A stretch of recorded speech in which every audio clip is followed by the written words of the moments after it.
Guys, welcome back to another episode Intelligent Idea Talkers podcast for the date of Sunday, October 1st, 2017. Libra season, yo. I'm your host, D. This is Juice. This is your boy Jay, a.k.a. Rocketman. What up? Oh, hey, come on, Jay. Hey, you wait a gotta, minute. it's like Ace. God damn. You gotta warn us when you want to do the intro, man. Jay was saving that. Jay had that plan. Oh, man. Excuse the CIA. He didn't mean that. Episode 26, Intelligent Idea Talkers podcast. Yo. What's up, guys? Hey, can we get a toast off the break? We didn't do the toast at the end of the cast last time. What up? Yeah. All right. Oh, what are we saying on? That Liberty Creek. A little bit of Liberty Creek, you know. I heard we need to step our wine game up, but that's another topic for another cast. You know what? We should have like a wine. We should have a wine tasting cast. You know what I mean? We get like 6 or 7 wines. That way all the ladies can come, right? They could be a part of the cast. It'd be like a special edition. Let us know what's good. Yeah. Yeah, and as long as we don't have any too poignant topics, because I mean that joke. Yeah. Juice be at like no racially charged topics. Definitely not for Juice when he's on some wine. Juice gets real emotional. What? No. Donald Trump's an asshole. Oh man. So we're gonna jump off with Hugh Hefner. R.I.P. I don't know if y'all heard, but yeah. Big Hugh passed, man. He passed. Yeah. How old was he? What did you say? 80? He was late No, 80s? 79? No, he was old. He was like 93. 90? Okay, yeah. Oh, good Lord. You know what? He lived a long, He lived a successful life. long life. A long, successful life bagging the mini of shit. Definitely wanted to say R.I.P. to Hugh Hefner. I mean, yeah, he's definitely an American icon. I won't denigrate his status here on the Intelligent Idea Talkers podcast, episode 26, but I mean, you know, other than that, like, I was just asking precast, like, what did he really contribute to American culture? Hugh Hefner was He a was a big part contributor. of our media in general for Lewdness. For 70 years. For debauchery. That's what he was. He was an advocate of sexual liberation and freedom of expression. They try to put a pretty bow on it. Sexual liberation. Like, no, he was a proponent of freedom of speech, doing what you wanted, and the debaucheness side that everybody has in them that was so popular. Oh, you mean the human side of everybody? True. I think the human side of everybody, especially that part of us which enjoys sex, which keeps the entire human population going. Especially around the time he was a proponent when he started, because you know when the first issue of Playboy dropped, it had to be late 40s, early 50s, right? Around that time in American culture. Whenever Marilyn Monroe gave him that naked picture that he put in the magazine, right? He said he paid $50 for that picture. He was 91, by the way. 91. Yeah. You know what's tripping me out was that he lived longer. Remember Alright, hold on. I don't want to denigrate anybody else. But remember Dr. Sebi? And he had this whole diet plan and how people have to eat a certain way, high alkaline foods and all that good stuff. And he was like the pinnacle of health. And this nigga died at like 70. Meanwhile, Hugh Hefner in this joint just bagging chicks, having sex pretty much his entire life. That's probably what kept him going. Right. He was having sex. He was having threesomes 4 nights a week for 80 years. Sex is actually a very healthy benefit. It is. It keeps your heart healthy. It's aerobic. It's actually a very good exercise. Actually, and you enjoy it. Releases endorphins. Right. You have a good life when you have a lot of sex, man. He founded Playboy in 1953. 53. So yeah, around that time in American culture, it was very morally driven, especially by the church.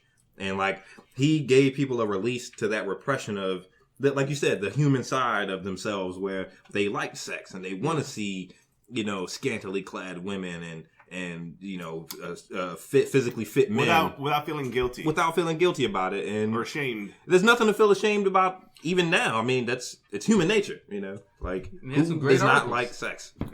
Hashtag all about the articles.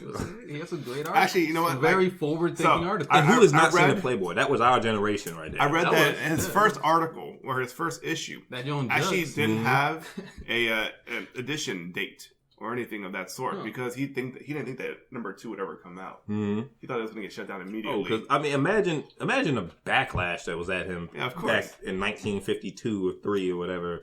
I mean, there was probably so much backlash to that. Or anything. He was like, nah. And there was nothing to compare it to. And you know what? That magazine probably got swallowed up. They probably had to reprint and make more copies because they didn't have enough. and people just ate it up. Dude, imagine how much that first issue is worth right now. Dude. I mean, if you could find one, if you could find one with all the pages and nothing, no stains. Yeah, no sticking the pages together or nothing like that. Dude, I read a funny story. Pages be stuck together. I read a funny story about Hugh Hefner. When he was 41, he was courting a 18-year-old supermodel. And it was like, trying to throw out game and stuff, right? She's like, you know what? I've never been with someone, older than 24 before. And he was like, well, it's okay, neither have I. Right? You know what I'm saying? That's a pimp line. It's funny, though. It's funny because, like, literally, they dated until she was 22 and he dumped her. Mm-hmm. Oh, shit. Oh, I mean, look at Hugh. Like, you show up to his house and he'd have, like, 9 Playboy bunnies. They're like, I'm Hugh's girlfriend. I mean, come on. Somebody like that. And they all be cool with it. They were all girlfriends. Cool. It is. She has a private room. We're Hugh's girlfriend. Sharing rooms and whatnot. Like, you couldn't imagine that kind of lifestyle, right? But he's been on TV. He's been in media ever since, I guess, the 80s, or 70s, 80s. He's just been on shows. He makes features. Why? And credit Jay, because Jay wanted to talk about Hugh Hefner in the first place. Good topic, man. But why is Hugh Hefner so socially acceptable to people? Right? Like, Hugh Hefner is an icon in American culture. Why? Like, why do people accept Hugh Hefner? He's a rich alpha male. Yeah, I guess, but look at his claim to fame. He's what Donald Trump wishes he could be. Yeah, so his claim to fame, so like, growing up... Who's more popular, Donald Trump or Hugh Hefner? Hugh Hefner. Easy. You think anybody gonna cry on Donald Trump? Donald Trump's pretty popular, Nobody gonna care. People don't like Donald Trump, but he's popular. President of the United States, you're a popular person, He was already popular before. Negative or positive sense, he's a popular man. Infamous versus popular. Well, more well-known. I would say Hugh Hefner is probably definitely more well-known. If Trump wasn't president right now, and it was Hugh Hefner versus Trump, who? Hugh, come on. Off the break. So growing up in the church and even in the 50s and whatnot, right? People talking about, you should cover up and that's immoral and this and that, right? Hugh did what everyone was thinking or wanted to do, but just was too ashamed because the church would put that down. So that's why he's famous, because he was able to be like, you know what? If you want to take your clothes off, you do what you want to do. And we'll pay you. Yeah, now, we try to put this liberating spin on Hugh Hefner, but he put out a dirty magazine. That's basically what he did, right? It's that's the most liberating part. Greater old man, Hugh Hefner or Stan Lee? Who's the bigger pimp? Hugh Hefner or Stan Lee? This is just off the top because I don't know about Stan Lee. I love Stan Lee, but Hugh Hefner. No, Stan Lee all the way, because Stan Lee is like. He is embedded into the mind of millions of little boys who wish they were Spider-Man. If you say who's the better person, I'll say Stan Lee. Who's a better person? Probably Stan Lee. Yeah. But wait. You mean who's more famous, or who's done more for society? Who's more popular in your mind? Who's the better person to you? Better person. When you say popular, I always think nice. If you could hang out, positive things. If you could hang out and drink a bottle of wine with Stan Lee or Hugh Hefner. Stan Lee off the break. No, if it's a bottle of wine, I'm sure Playboy Bunnies would be there. So I'm gonna say he. Yeah, okay. Okay. We're throwing in location. You could you could drink a bottle of wine with Stan Lee on the top of Stark Tower, or you could go to the Playboy Mansion and drink a bottle. We got holographs. Hold on. Right? Is Black Widow gonna be there? Maybe. But if it was like for the cast, I think Stan Lee would be pretty cool. Who would you rather interview in this chair? Stan Lee or definitely Stan. Or Hugh Hefner zombie. But I don't know. I don't know, because Hugh Hefner, he must have got arrested a couple of dozen times. I bet he has a really good story. He probably got mad drugs. Hugh was there going through all that. Mad drug story. He was founding his magazine through civil rights. I mean, that dude probably has so many stories, and I mean, I wonder at the same time, what was he doing? Was Stan Lee. He was bringing out X-Men during those. That's true. That'd be awesome. That's a good question. Yeah, that'd be awesome. I would probably still go with Stan. This on Celebrity Fight Club, Stan Lee versus Hugh Hefner. I'll give it to Stan. Yeah, he had the Hulk come through, Spider-Man swinging that. He got tagged. One question I would ask Stan is, what were your inspiration for a lot of these characters, man? Like, how did you come up with these guys? Now, my son knows who the Hulk is, right? Like, when did he come out with the Hulk? 1960, whatever it was, 70, the first issue of the Hulk came out. I wonder what Hugh's inspiration was just for doing what he did then. Yeah. His is a little bit more self-explanatory. His motivations. Yeah, but we think about it, but we don't do it though. Maybe but you did though, because he took something he had and he shared it with the world, right? So that picture he got of Marilyn Monroe I mentioned earlier, he bought it for like $50 back in whatever era she was popular, 60s. And so instead of just keeping that picture for himself, for his own use, he was like, "I'm just bitching this magazine." So he was like, "I'm gonna share this joint with the world." So he was like. Bought it. So he was like the jealous boyfriend who posted a nude pic of his ex online because he's mad at her. That wasn't his girlfriend. I mean, that wasn't his girlfriend. Well, as far as I know. comparably, he paid for the picture. He bought it from somebody else who had it. So he bought it from the jealous ex. If you think about it, he was the first. The word centerfold. Yeah, right. That's what I was trying to think of. He's the first troll. The word centerfold. You can't think of anything. Oh, of course, else. yeah. You think about Playboy. A Playboy centerfold, and I mean a Playboy bunny, like. They coined a phrase for a woman posing in their magazines. Like, who doesn't know what a Playboy bunny is? They have their own symbol. They got their own insignia. You know what I mean? Like the little bunny head. Like, you know what that is. You know exactly what that is. You know exactly what that logo is. You know? Oh, that's Playboy. Shit. Okay. Definitely. I mean, I would definitely say that Hugh is a staple in the American in fabric. You know how many girls he put through college? Tell it, dude. I mean, so do guys who go to strip clubs. How many? Guys who go to strip clubs put girls through college. A little bit more direct. Okay, fine. But like many of the doctors and physicists we know now used to be Playboy bunnies. The physicist. Yeah, the Playboy physicist. Well, thank you, Hugh. Wait, definitely. I mean, Hugh gave. I mean, this magazine would not have blown up to be what it is today without Hugh taking that first step and putting it out there. Yeah. And obviously, it was received. It might not have been well received by everybody, but it was well received by everybody else. You know? You speak of the people who changed the fabric of American culture. Oh, he was definitely there. Yeah, right. He was definitely there. Because of him, so many things have changed as far as women's liberation. But there were a lot of feminists that hated him too, saying, he's exploiting these women and whatnot. Oh, but at the same time, it's like he also gave them an opportunity. Mm-hmm. Maybe sometimes the potential for they could have said no. Opportunity is. And I'm pretty being exposed to exploitation. So I'm pretty sure a lot of those bunnies who posed said no. Before and after, I'm pretty sure a lot of them, they have success stories. You know, they went on to be successful. They took the money that they got from their modeling for Playboy and turned it into a career. And I'm sure there's some who just fell flat on their faces afterwards. Druggies. Yeah, spend it all on drugs. Got negative and positive stories in every field. But yeah, definitely RIP to Hugh. Let's get a toast for Hugh Hefner up in here. Hefner. And I would like to formally invite Stan Lee onto the cast. If you can ever make it, Stan. Look, and tell us I did talkers. Right here for you. It's right here, pimp. We got you, man. Just text. Get your orthopedic pillow and everything, man. You got to sit on the, and keep you upright. I'll dress up as an X-Men character. Stan Lee would be an awesome interview, man. I swear to God, I think of like 100 questions to ask him. Like, bro, okay, so when designing Wolverine's first and initial outfit, what's up with the eye flaps, man? Like, why? Why even have that, Like, I want to see, like, some... Why is he Canadian? Right? And, like, why is he always trying to explore his past? Like, right? Like, he doesn't know anything about that, right? Like, I want to know, like, did he really get shot in the head in the comics to make him lose his memory? How did he lose his memory in the comics? I'm not refreshed my mind. Depends on which one you read. Yeah, I know, right? So many different spin-offs. You can go somewhere. So many different places with comics. Off topic. Kind of on topic, but still. I heard Wolverine's in the comics. They're bringing them back again. I don't know if y'all knew. So he was dead. He was dead because Logan was based. He was encased in adamantium. Okay. And he melted on him. And I heard. Didn't they sink him? Might be bringing him back. Did they sink him? No. He was just encased somewhere. He was just they put him like a monument out of that, which is kind of fun. Yeah. It's like a monument. It's actually him. Yeah. That's so old man Logan was like a complete total spinoff to something else. So this has nothing to do from another. Yeah, like another alternate dimension. I heard something crazy like. They had like a Hulk gang that was in Old Man Logan, because I watched the video for when they came out with the movie Logan. Yeah, it's like some crazy spin-off. You can go anywhere with comic books, man. That's the great thing about comic books, man. That's what they do. That's why they constantly do these retcons. Mm-hmm. Like, they just be like, you know what, we're gonna wipe all this back to this point. Scratch that. You know what I'm saying? Now we starting over. Yeah, we're gonna start here. X-Men are back now as kids from the past. Let's do this. Like what? Oh man, that's awesome, man. Cyclops is dead. Definitely.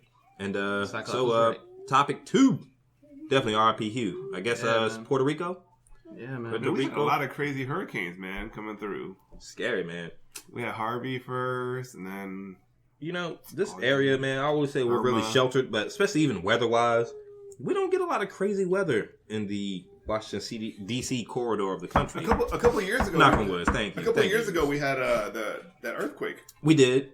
Which only lasted maybe 20 seconds, 25 seconds, maybe. Yeah. Imagine like the Wizards, like an 8.1. I wonder if anybody died during that jump, the earthquake. I don't believe so. I don't know. It was surreal to really feel that joint, though. I mean, that joint came out of nowhere. I never felt the earthquake. That joint came out of nowhere, dog. Like, I was in the movie theaters watching Conan. The Conan joint that came out with Jason Momoa. Yeah. And it was like at this part where these boulders were falling down, So everything starts shaking. And look, people in the movie there looking around each other like, damn. See, this is where the $13 comes in. I said, man, these some good special effects. And people started bolting for the emergency exits and whatnot. So I got up. It's part of the movie. I got up and kind of went towards it and it stopped. He's eating popcorn. He's like, yeah, it's good. It's all good. Look, so I sat back down and kept watching the movie. People left, man. People were out. I mean, yeah, that was a scary moment. Dude, I was playing. This is terrible, but I was playing a video game, right? And it happened. And I was like, yo, but I can't stop, man. I was like, I can't. You started to complete that level? I was on my PC and I was like, I can't, man. I can't. I was like, yo, like, I can't lose this. You know what? I'm sure it's fine. And then 20 seconds later, it stopped. And I was like, see, I'm good. I was at work when that jump happened. And I was just at my desk. I just got there, been there for about like 20 minutes. And I was just booting up the computer, checking my Facebook. You trying to eat a spoonful of oatmeal that joint was shaking? Start shaking. And too much coffee, baby. There was like maybe 4 black people in the whole office. So the only black lady who sat way in the back of the office got up and started dipping. I just saw her. Boom! She swung open. She kicked the door open and ran down the hallway. I was like, "Oh shit!" So I got up and I left. Hey, look, she was out there throwing, "Move, people, move! Get to the chopper!" We were like the first 2 people out there. Get to the chopper! We were on the 6th floor. We were like one of the first few people outside. Just stomping on women and children. Nah. But can you imagine how scary it'd be right now though for like Puerto Rico? Like they lost 100% power. Yeah, which is crazy, man. I wonder what the death toll is, right? I heard about people in the hundreds. Right? Yeah, I heard it's like almost or just over 200. It's a lot of people. And think about people who are on like life support and medical assistance who or need even that in nursing electricity homes and stuff. They right? said families who had dead bodies, they had to just bury them or there was at least a couple of families who just buried them in the yard because there's no way to move a body. There's nobody coming to get when you bury bodies. A body, man. You have to bury it literally like 6 feet, man. You got it, because it'll come back up. Yeah, it'll come back up. That's crazy. So, but people had to do that, just because there's no access, there's no power. The government can't get out messages. So with no messages, people are not even sure what's going on. People were going to like wherever the highest peaks were mountains and this and that. People were just flocking there just to try to get one bar signal. That's crazy. I'm just yelling. Actually, you hear about Facebook? Mark Zuckerberg? Dude, he donated like, I think it was like 1.5 mil for like relief funds. Wow. But also he sent out a bunch of like Facebook people down there to try to create hotspots so people could log on or just to say that they're okay. At least get I thought that was really interesting. I was like, oh, okay. That's 1.5 mil is not that much to Mark Zuckerberg, though. You could have gave another mil. Yeah, I know. You could have gave another mil or 2, Mark. That's more than most people, though. Oh, definitely. Trump gave the finger. See what I'm saying? So who sent pretty much. Who sent the article to the group that had the SOS written on the ground? Did I read that by myself, or did y'all send that to the group? Probably you. Okay, yeah. Somebody had wrote SOS on on the ground. I guess some villagers, or I want to say villagers, but some people over there, and it was spotted by somebody who was flying over. I think it was for the Navy or something like that, and they spotted the SOS. So they ended up sending troops down there or something like that to Puerto Rico. I forget, man. I got to look up the article, but they were saying that that SOS let people know how much in trouble that this village was, and that the governor or I want to say the governor, might have been the president of Puerto Rico, wanted to handle that personally because there were people dying there, right. Whichever village this was. I got to find an article, man. So I thought when he got sent in a group, I must have been reading it by myself, but that's crazy. That's what they're having to do. Like they're having to set up like messages like that and hope that somebody sees it. It's like being stranded on an island, right? I mean, dude, it is an island, but you know what I mean. Like people are they don't have a means to get information in or out. Imagine how upset you are when your power goes out during a thunderstorm or something, you know? And you know it's going to come back on eventually. It might be an hour, 2 hours. We mentioned that at the last cast when Frank was here. Might be an hour or 2 hours, but you know it's going to come back. Have you guys heard? Imagine going days without power. Have you guys what are you going to do with your food in your refrigerator? Have you guys seen footages of Hurricane Katrina? You can't flush. In New Orleans? Yeah. I saw a documentary. I saw like a 2-part documentary. I've seen some of the documentaries, man. It's creepy, man. Like, you'll hear some of the phone calls, or you'll see, like, people from, like, their cell phones. They're taking selfies, and they're like, look, man, like, we're in the attic right now. It's super hot. The water's flooded. I'm not going to make it. Yeah. So they're talking to the operators, and they're like, you know, can you send help? They're like, no, we can't. And they're like, you know what? Just tell my mom I love her then. And then it would just cut off.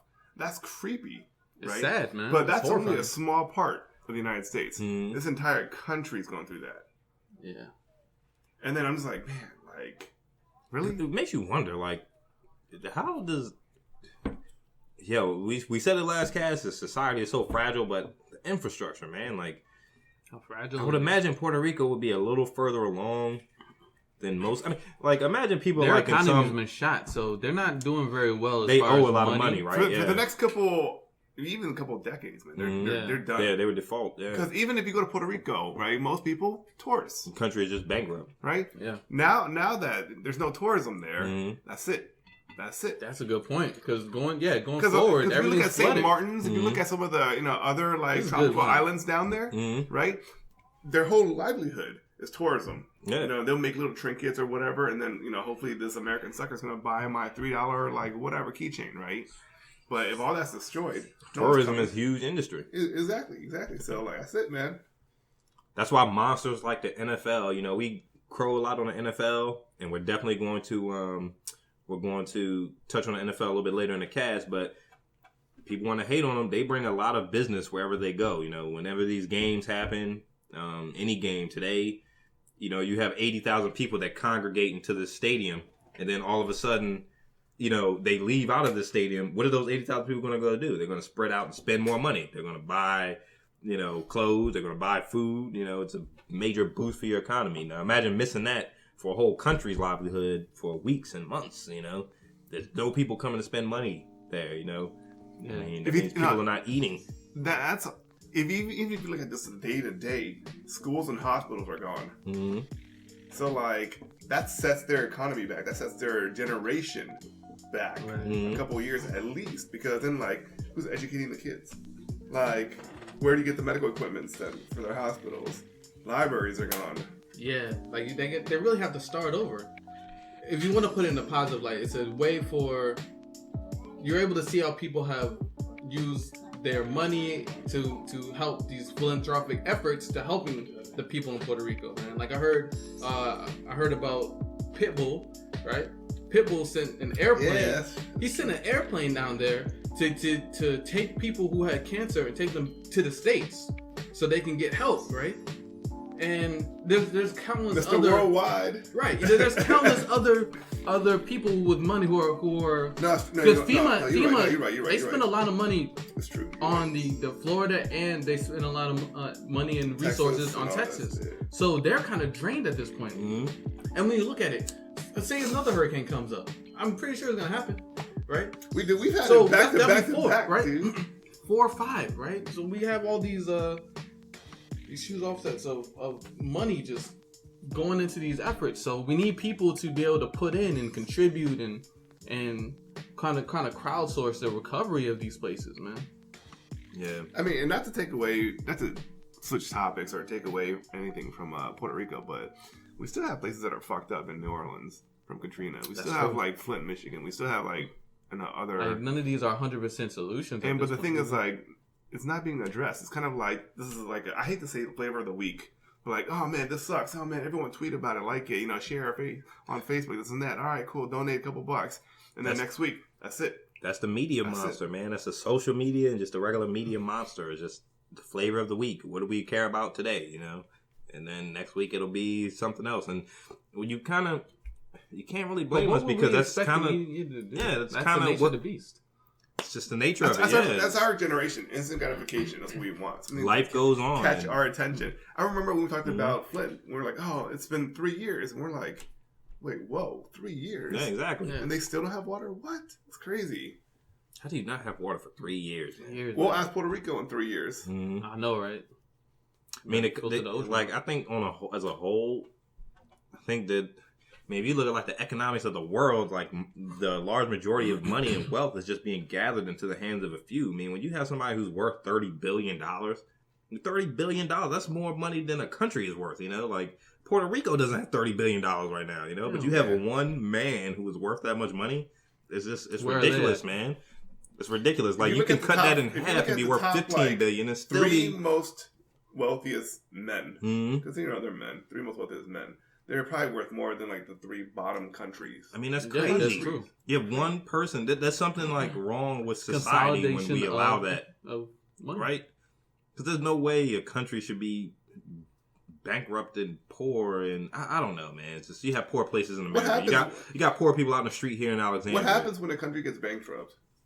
Like I don't know. I'm just wondering. Like, they're probably just starvation and like disease. How does money work? You don't have money for food. You don't have money for businesses. All that might be true. I think ownership gets transferred a lot. Like control of the country. Like because Greece was fucked up a couple years ago. But I don't think it's so much like people starving as much as like you are owned by somebody else now. You're defaulted on your debts. You can't pay it, so you have to pay into some other means, right? If you can't pay your debt to the bank here, they'll come take your car, right? Well, if Puerto Rico can't pay their debt, they're going to come move in on the rubber industry or whatever main industry they have there. Well, okay, now we own this, whichever country that they're defaulting to. I don't like that, man. It feels like it's just being exploited. Then. It's world economics, man. It's true. Greece was the same way, right? Like, but what's scary is like if Puerto Rico goes down, the ripple effect could be disastrous for other countries. I mean, everything is so interconnected. These world economies are so interconnected. Tourism is done though. Like their primary export was rubber, right? I don't believe so. Let's check. Let me back that up. I'm not sure. But I mean, right? So you have to pay in other natural resources. I don't know, man. I'm not sure. Maybe we should have did a little bit more research before we came on the cast. Like, what is bankrupting a country? When a country goes bankrupt, what typically happens? I don't think it's so much as like death and disease, because that happens anyway. Well, that's the thing. So if you don't have money to pay for people who do public work programs in the medical get fields, canceled, right? Public program gets canceled. Mm-hmm. But that means what? That means only people with a lot of money are able to thrive, whereas people with little money universities aren't close. Able to make when the universities close. Schools close. Education goes down. Mm-hmm. Social services, like stuff like that goes down. Disease and starvation is all really it might lead to that. Like it's like you said, everything's really interconnected. That's crazy, man. Well, we definitely gotta pray for Puerto Rico, man. I hope everything turns out. I mean, it's just everything is so fragile, man. I feel fortunate that we are in the area of the country that we're in. This part of the country is really affluent and culturally diverse, and we don't have terrible natural disasters here. Although it's only a moment away, right? Honestly, right? Like, I mean, in this day and age, you kind of got to be ready for anything. You got to expect anything, It's hard for us. Like, we hear about Puerto Rico. We can sit and talk about it on the cast, but we're doing a podcast right now. We're safe and the power's on, It's hard to imagine people being in... Thank you again, dude. Keep making these solid statements. Right? But it's scary, though. It's like, because it is that fragile. It can happen that quick. Right. Like, Joe Rogan brought up the example. Like, well, okay, so every week they have to restock the foods at the grocery stores. Mm-hmm. Say they don't restock one week. Then you have the next week with just bare bones. Mm-hmm. People picking through that. Say it doesn't come the week after that. There's nothing left. That's a 2-week window. Where do you go? Which grocery store do you go to next? Say that's the only one you can reach. Say if you have a car, you can go to another one. Mm-hmm. Say if there's no gas, no fuel, in order for people to be able to make these trips. Say if there's only 3 grocery stores that are left functioning in an area.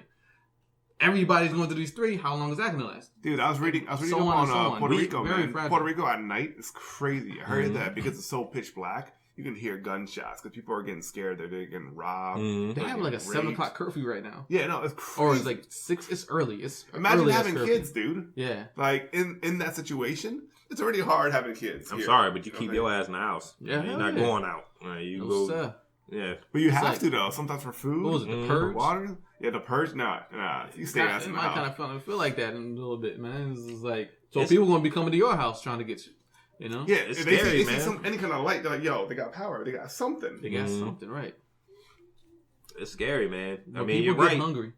Yeah. That joint is so fragile, man. We are totally dependent upon I want to say the government, but maybe it's like industry, right? We're totally dependent upon corporations, systems, food, all water, three of them, electricity, everything we need to survive, clothing. You know what? We talked about this a couple casts ago, but like if you look back, a couple generations ago, people build their own houses. That's true.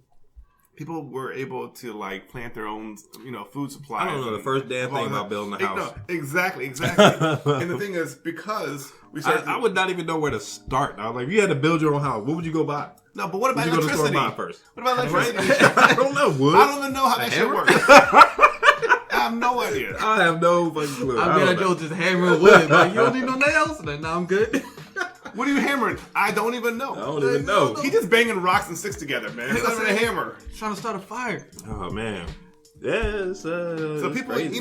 decades ago, were doing this by themselves, and now we just call everyone. We have no idea. We have carpenters. We have builders. I know where to go if I need to plant something. I will call Stephanie. Oh yeah. Right? Oh yeah. If I need something grown, I'm calling up Steph. What do I need? But you might not even know the first thing to come when it comes to like soil types. Hell no. Or like, is this edible yet? Is Testing the alkaline level in the soil and whatnot. You know what I mean? The pH. I know. Is this get really one of them dirt? Can you? Is this dirt? I know that we're starting from day zero, right? Mm-hmm. But if you have to imagine us starting now, just planting shit to like make our own food, dude, I would start before like I see the first like. Where would we even plant at? You know what I mean? Like I would say my backyard. Right. That's what I'm saying, man. Dude, like we're so done. That's why children used to inherit their parents' farms and inherit like their parents, because otherwise, if we start from today, dude, we're starving already. Yeah. We're starving already. Right. But you think about it, 90% of people ain't inheriting shit from their parents or haven't so far. I haven't inherited anything. Yeah. You know what I'm saying? Like, I don't know about y'all, Bills. but I haven't inherited. You know what I'm saying? Bills. You know what I'm saying? I inherited debt. It might be a little more jaded coming from maybe me and Juice's point of view. Like I don't know, maybe as African American men, the system itself is kind of set up against us to pass anything down, wealth wise, or I haven't inherited shit. You know what I mean? Like, and when I was in social work, when I was in a graduate school for social work, I remember reading something like white people, or just like a white person, inheritance was something like on average, something like a couple $1,000, right? Versus the average black person inherits something like $17 to about $100 and something. Small Nikes. So that's the disparity right there. I mean, when you look at like the wealth gap, like the data for like measurements of wealth, average family wealth in the U.S., man, it's like staggering, man. Like I think last time I saw it was like maybe 65, 70,000 for the average white family, whereas it's like 38,000 or something like that for the average black family, man. It's crazy. And the thing that bugs me though is that I understand that everyone works hard, but when like there are white families that say, "Oh man, but I never had anything handed down. Like I have to pay for everything myself." Yeah, go back a couple of generations though, right? You look at the GI Bill, right? That paid for a lot of white people to go to school for free. And because your great-great-grandparents, your great-grandparents, your grandparents got to go to school for free, even though they did or didn't, they had the opportunity to. But even though you may have had a hard life, though, it's still much easier than everyone else. Those who didn't, didn't have that luxury, or were not part of the GI. Exactly, or they're excluded. Exactly.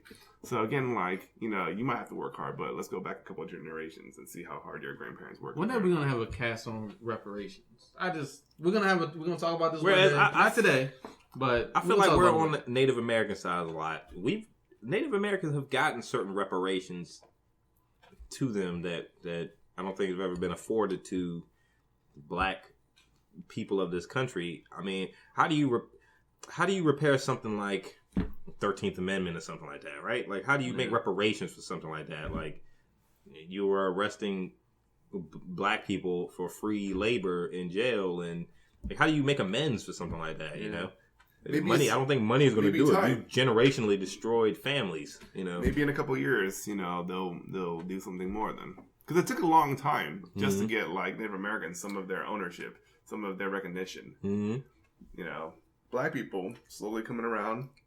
Which is crazy, man. Like we are so dependent on like government, man. And the crazy thing, speaking about black and white and these racial lines, if the power goes out for me, it goes out for you, Jay. You're Asian. It goes out for your white neighbor. There's no, if the food stops coming to the store, it stops coming for me and you. We're all kind of in that bunch together. Like the average person. You know what I mean? Like.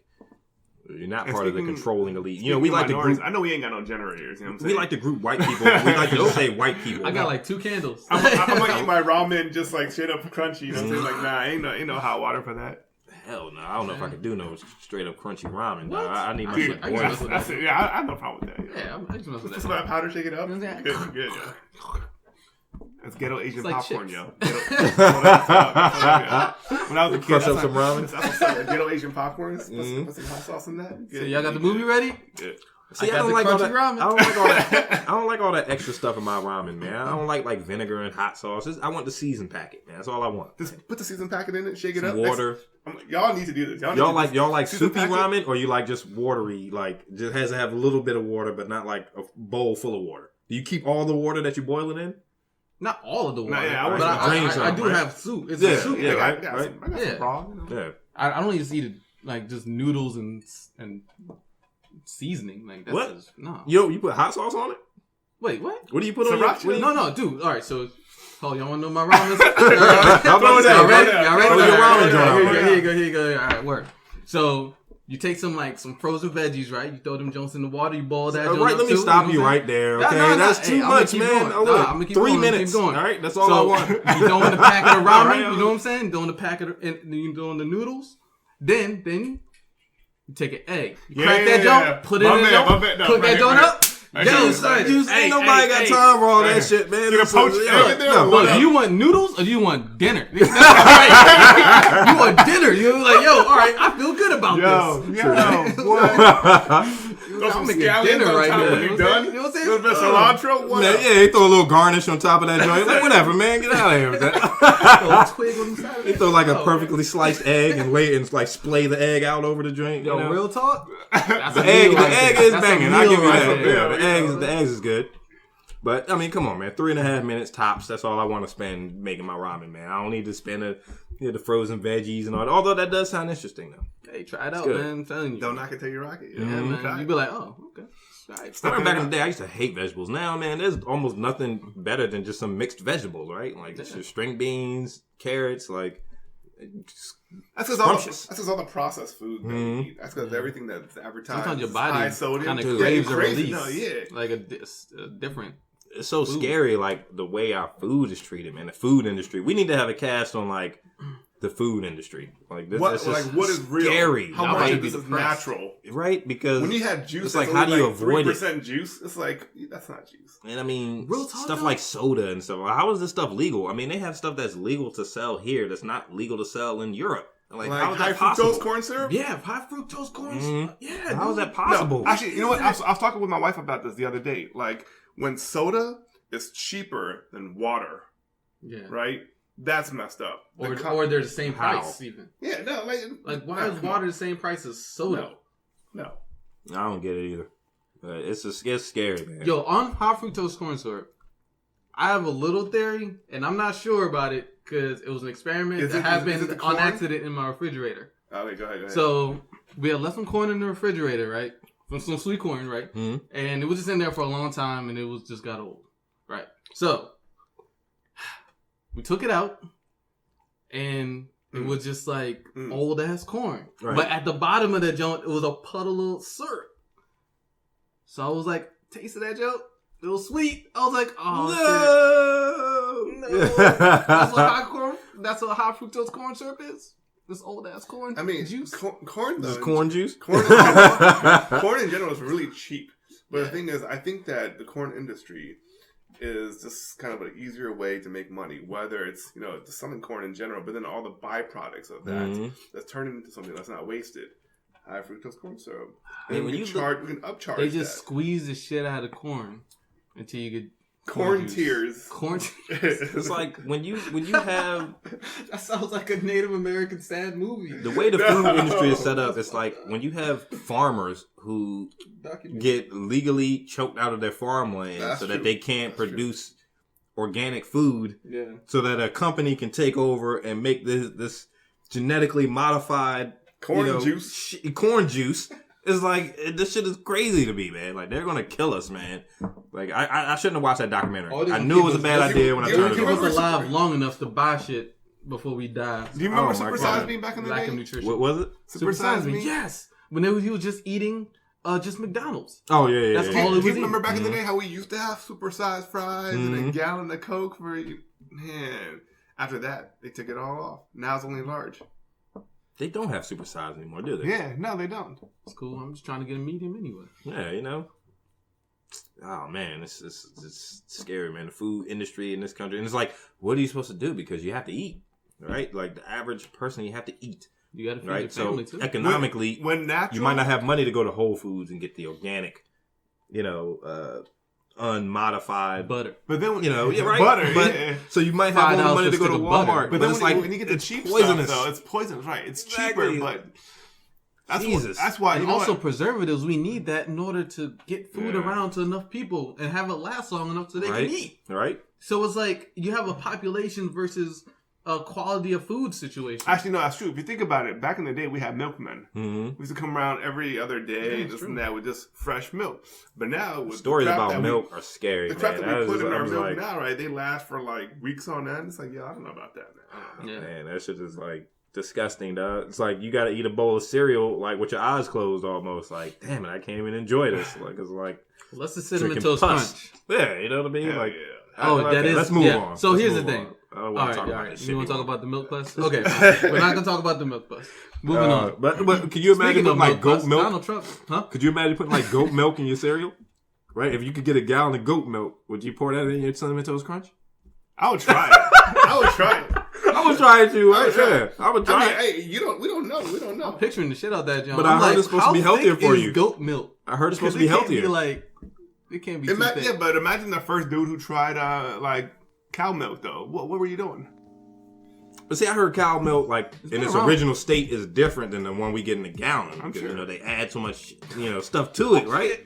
Still got cow hair in it. Yeah, it's like, still got. Hey, shut up, dog. Utterly your bowl of cereal full of hair out your mouth.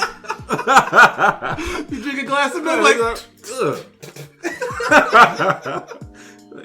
Oh, damn it. I can't even enjoy a glass of chocolate milk anymore. Darn it. Yeah, it's crazy, man. So I drink almond milk. I haven't bought a gallon of milk in a while. It lasts longer. We started off talking about Puerto Rico. Now we just talking about almond milk. Welcome to the Intelligent Idea Talkers podcast. Welcome to the Intelligent Idea Talkers podcast, all right? Where we have no answers. And we even discussed topics before the podcast, too. Almond milk did not come up in the top list. But that Blue Diamond shout outs to Blue Diamond almond milk. Yes, real talk. That vanilla. Where do you get almond milk? I get unsweetened though. I get vanilla unsweetened. 30 calories. So where do you buy almond milk? Giant. Yeah, at the store. I might try it. Dude, it's pretty It's legit. A little different. It's not milk, but it's still at the same time. It's good though. It's not poisonous. Got no pus in that. Exactly, man. Ain't no cow pus in that. I mean, people talk about you go to KFC and you get chicken. Now they modify all these chickens and you got billions of chickens that die. You don't feel bad for the chicken, but it's like this stuff is poisonous, man. Like people don't be realizing they're shooting this chicken up with steroids before they fry it and cook it and sell it to you. They're heavier than their legs can support, and their legs are breaking, and they're just crazy, man. Their own waste. Do you ever see a picture online about that cow? It's like this big muscle cow. Yeah. And they're just like a bodybuilding cow. They're like, I'm like, how do you have a cow that looks like that?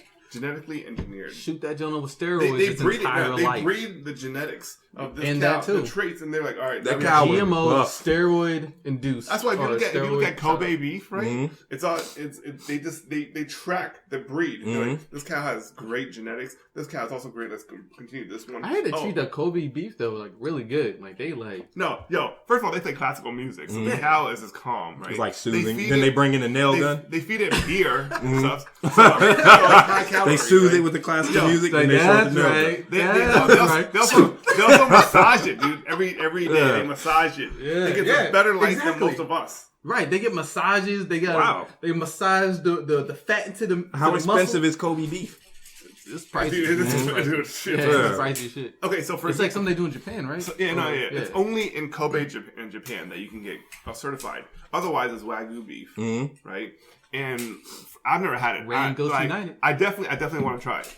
But for example, a good steak will run you like $60. Yeah. You know what I'm saying? Wagyu though, double it. Mm-hmm. Oh yeah, if you go to like a restaurant, right? $300 steak, 2.5 times more, easy. But what I've heard though from people who have tried it, who've gone to Japan and tried it stuff, right?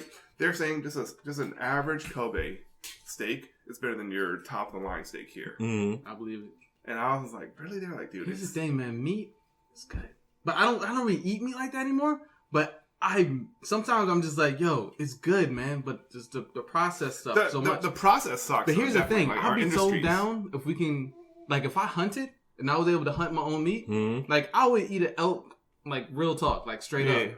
But I just don't want to buy the processed beef they have with the steroids. Shot up with all kinds because of you don't want to buy the processed chicken, the steroids. Meat, man. Exactly. You don't know what that shit is, man. You don't know what kind of chemicals are in that. But I hear that when you like hunt your own meat and you just listen to Joe Rogan. If you hunt your own meat, you kill it, like you're able to skin it and chop and steak it up like that, and then you cook it yourself. I'm sure it's different. Like just the way they describe it, I want to try it one day. You know, it's just they say it's one of the most satisfying meals you'll ever have because you did it yourself. Yo, shout out to my boy Alan though, dude. He hunts. Right, I need to holler at Alan, son. Real talk. Dude, my boy Alan, right? Just don't. Dude, he be gearing up in the straight camo. He be hunting with like bows and shit. For real, dude. Man. And in his kitchen, man, he be gunning up like deers. He be like this elbow, like shoulder kind of propping the deer leg up on the shoulder. Yo, you got to get in there so you can gut that joint. That's hardcore, man. That's hardcore. That's gangster, son. It is gangster. That's probably some of the most gangster. I'm gonna have to ask him for some like deer jerky. Look, going out and robbing somebody, that ain't gangster. You know what I mean? I forget who made that song. That ain't gangster. Skinning your own deer and gutting that joint, that's some gangster stuff. Right there, like, I mean, you gotta be tough to do that, yo. Like if you a thug and you trying to feed your family, you better take that. You're going out and robbing somebody. Bring you back a deer. Going out killing a deer and gutting it, that's gangster. What was that Ice Cube movie where he like cut the goat's throat? I don't know. Was it a comedy? No, it was like his life story or something. But like he went back to like Africa or something. He had like this goat. And, like it was just like a rite of passage. He was like, yay. Oh snap! I don't even know. Then he cut the throat and then died. And he like later he's like, yo, what's up, yo? But he said that was hard as shit for him.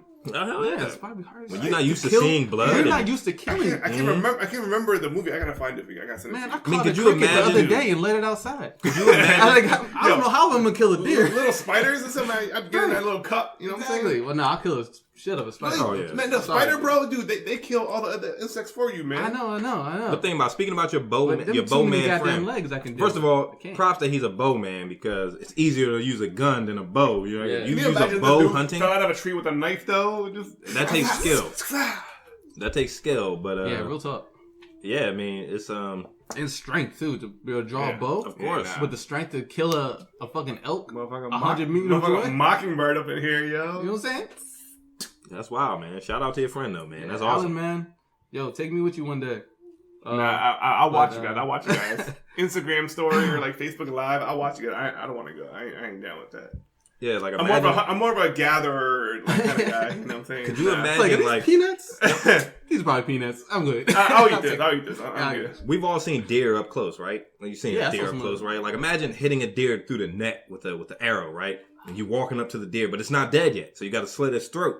I mean, like, it's hard for us to imagine sitting here, but a deer sitting there wailing on the ground, lifting his head up. That's something like, could you go up and just... That's some get out shit, yo. Yeah. You know what I'm saying? But no, but that's under... You gotta put him out of his misery. Right? That's under the assumption. But wouldn't you feel bad? I'd be like, sorry I shot you in the first place. That's under the assumption you can even get that close. Deers and bucks will mess you up, man. Oh, yeah. Of course. Like, when they mess up your car just from hitting them and then they still run off, right? And you think about an animal like that is solid muscle, man. It's not a lot of fat. They're on wild. A deer. You know what I'm saying? Yeah, I mean, have you seen reindeers? Have you seen reindeers? Or elks? I've seen or elks. caribous? Dude, have you seen a moose? Dude, those are... A moose is a monster. They're huge. They're bigger than cars, man. 1,500 pounds and shit like that. Like, good luck. The animal that weighs that. Here's the thing: a moose is back will touch the ceiling. No, real talk. That's what it is. What the f is that, dude? Imagine, dude. I wouldn't even go near. I'd be like, you know what? I'll eat these berries. That's cool, man. I'll eat these berries. Oh no, I want some of that elk. Because that's I want some of that elk. No homo, but I want some of that elk meat. That's nightmare. That hits you. Nah, son. Nah, like there'll be three of us to catch it, right? We'll come back. It'll be two of us. We'll just be eating berries. But you know what? That wasn't worth it. We saw a D. What happened to D? Nah, oh hell yeah! I'll be in there like, man, I tried to kill a deer and shit. In the moose rack. I'm like, you know what? The moose be like, huh? And he be like, I'm like, all right, you know what? You want to get some berries? I saw some peanuts over here. I'm like, yeah, those peanuts. Hell no, man. I'm not eating no walnut soup, dog. I want some of that elk meat, dog. Yeah, I feel you, though. I'll be out there, Joe, too, man. Yeah, but it would be hard, man. It would be hard. We're so detached as consumers from actually killing or producing our own food. We wouldn't even know where to start. Like you said, if you had to grow a field of corn. If you think about the process, if you think about the corn, let's talk about corn. The corn, to us, the process it takes just to get to our dinner plate. Right. It's a long... It's not just like they grow it in the dirt. As a kid. Just as an experiment. That's further than me. Like, so we had like a little garden on the side of our house when I was a kid, man. Yeah. Like, you remember, I don't know. So we used to have this little on the right side of our house, right? And there was this little like block of wood, like right along. You probably don't remember. Anyway, so it was the other side. Like the shed was on the left side, like standing in the front of the house. The shed was on that side. So on the opposite side. There was like this little block, so we grew like carrots. Because y'all lived in the same house as us, except you walked up your front steps from the right. We walked up our front steps from the left. Yeah, so it was the same setup. Opposite sides. Yeah. But like we grew like a couple of vegetables. When I was a kid, just see my mom had the idea to show us what it was like, so we did. But for real, to grow corn, that joint took like 6 weeks for it to grow to like even bud. Something. Yeah, it was just like, bro. In 2 months we got popcorn. Oh, I would have starved. In 2 months we got popcorn. I would have starved by then, though. Exactly, we'd be dead by then. Man. Like, how am I gonna rely on this? I gotta eat the stalk. I'm sorry. I gotta eat it. You need the husk right now. Grass. So you can kind of understand for a single thing of corn. Look, speaking of that article, you said, still. You know, even though that was like some sadistic shit, but you can kind of almost understand cannibalism then, right? Like when food is just so scarce and you're so destitute and desperate for. I know this is sick, but like I heard that humans are actually really kind of salty. It's like cured meat. Because if you think about it, I pray to God I never have to taste a human. Like it's kind of like pork, right? They call it long pork. That's what it is. It's similar to pork. And hopefully, if I ever have to eat human, hopefully I got some bread or something to go put it on. Right? I don't know. I just want to eat plain human. Man, I need to put some. Man, I'm gonna come back. I need to mix it in with some eggs or something. Bro, I'm gonna come back from that. I'm gonna come back from like the zombie apocalypse. Because that's based off the notion you eating human because you're starving. Yeah, you know what I mean. But you're like, hold on, son. I'm gonna come back from bread though. I got no biscuits. I'm gonna come back from like the zombie apocalypse. Like, yo, we make this calf sandwich. What happened to Juice? He'd be like, I don't know. I don't even know, man. You hungry? Hey, what happened to Juice? What Juice said, dog? I got the bread you wanted, though. Hey, whoever got the most meat on them, man. All right, so y'all want to round it back into where we're like our topics list from precast, man. None of this was on the topics list, by the way, people. The last 20 minutes of this cast was not on the topics list, dog. Yo, we're talking about eating people and growing corn. Man. Yeah, man. So we started off with Puerto Rico. All shouts out to Puerto Rico, man. Yeah, hopefully, man. And Houston and Florida, you know St. Martin's, and everywhere affected by the hurricane, man. I couldn't imagine. We don't have that kind of weather here, so I got much money, but I'm donating like $20. I donated. Scary. So what's next? Our great leader. Oh, speaking of Puerto Rico, we could talk about Trump. So throwing out the Trump card. You know what I'm saying? Oh, so if you want a topic to talk about, Trump is it. The intelligent Trump talker idea podcast. every week, dude. Every time we talk about. So if you guys have seen the news, that's not fair. We did skip 2 or 3. Yeah, maybe 1 or 2 casts without mentioning Trump. We did last cast. I don't think we did the cast before.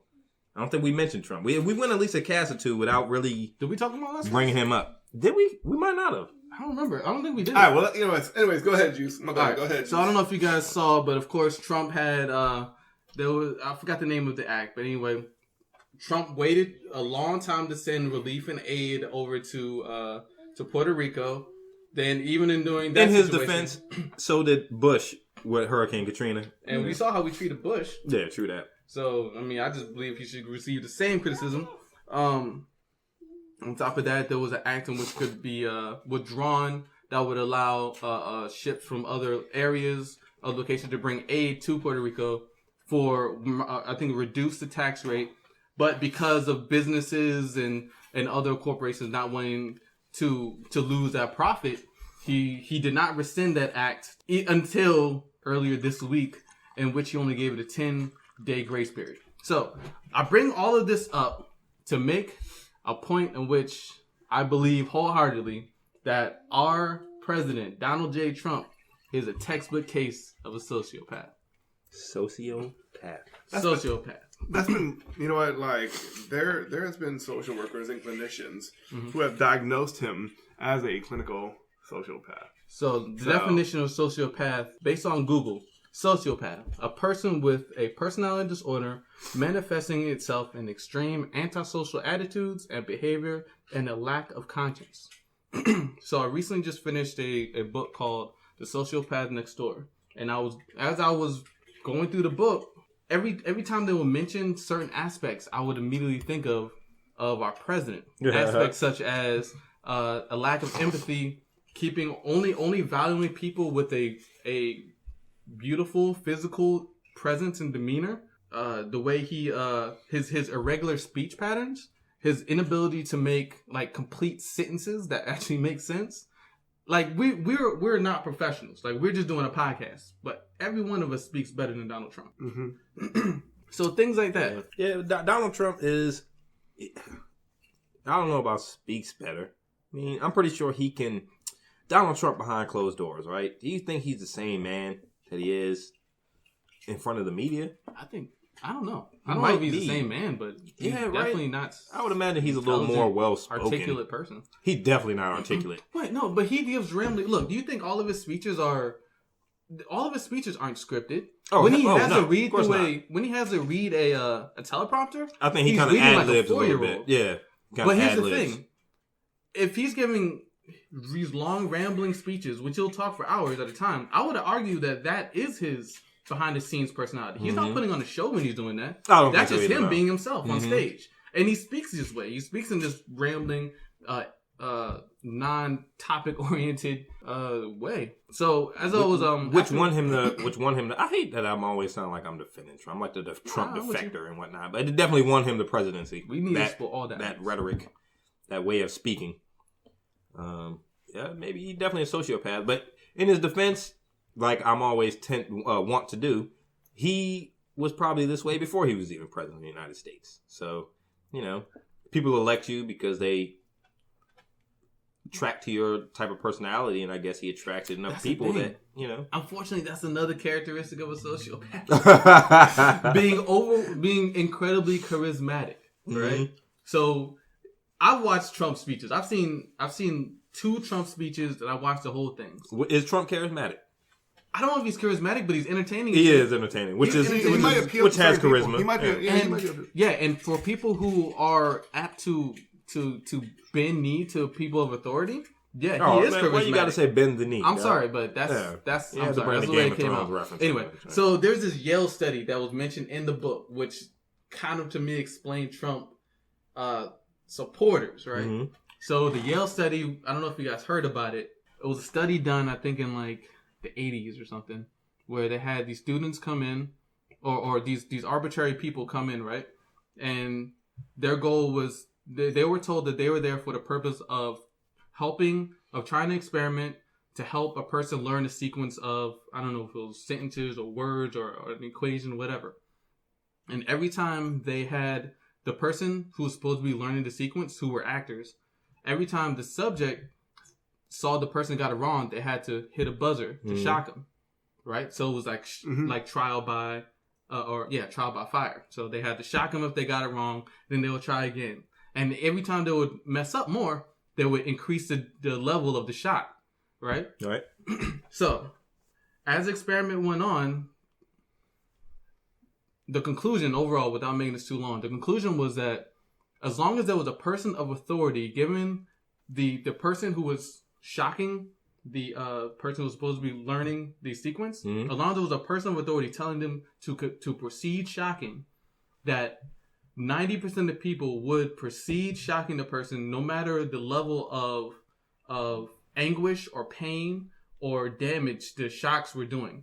So just to say, like, the people being shocked were actors, right? So they weren't merely being shocked, but they were putting on a performance, you know, and people felt like, oh God, I'm hurting this person. Like, even they're learning the simple sequence, and yet I'm hurting this person because they're getting it wrong. They said that like 10% of people, or like a small percentage of people, actually quit the experiment, even if a person of authority was there. It was like such a small number of people quit this experiment and just walked out.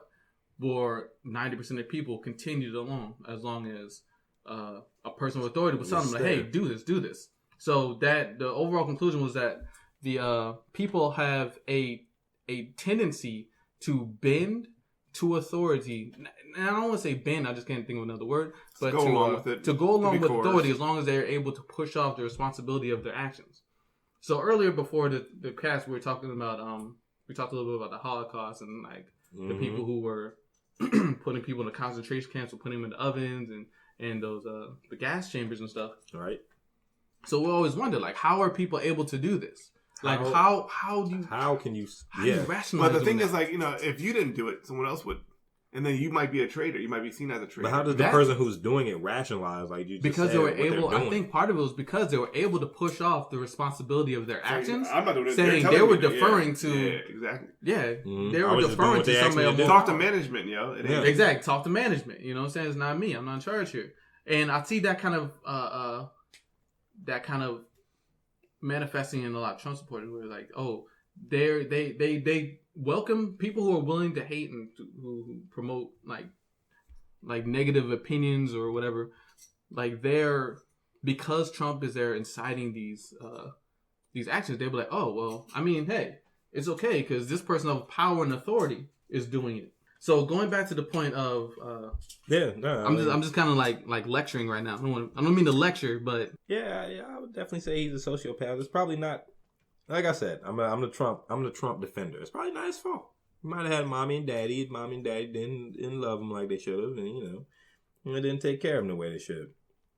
I have a list here that is 9 traits of a sociopath. I just pulled it up from health.com. Okay. Symptom of a sociopath: lack of empathy. You guys say Trump displays lack of empathy? I would definitely say so, but again, he's a millionaire businessman who doesn't care if he has to tear down a neighborhood of houses to build a hotel. You know, that's what business is, the American way. That's capitalism. Wait, but is that not his fault? But what about like Mark Zuckerberg? We say he's a sociopath. Yeah, he kind of has a lack of empathy too, because his product has broken up relationships, right? He doesn't care about that. He cares about the dollars of that. No, I wouldn't define that as a lack of empathy. Well, his product is a detriment and a benefit to people. He doesn't care about the detriment. He cares about the benefits of it, right? He doesn't care that people are being spied on and that these Facebook apps are spying on you. Those are Mark Zuckerberg had tape over his microphone and his camera on his laptop. That's not for nothing. He knows what these people are doing with his product. Was that a lack of empathy? I think so. Because he allowed it to happen. Can we define empathy? All right, well, let's go to empathy then, okay? I would say it is not caring about other people. All right, so... I don't care if this thing that I'm making is going to hurt other people. I'm going to make it so I can profit from it at the end of the day.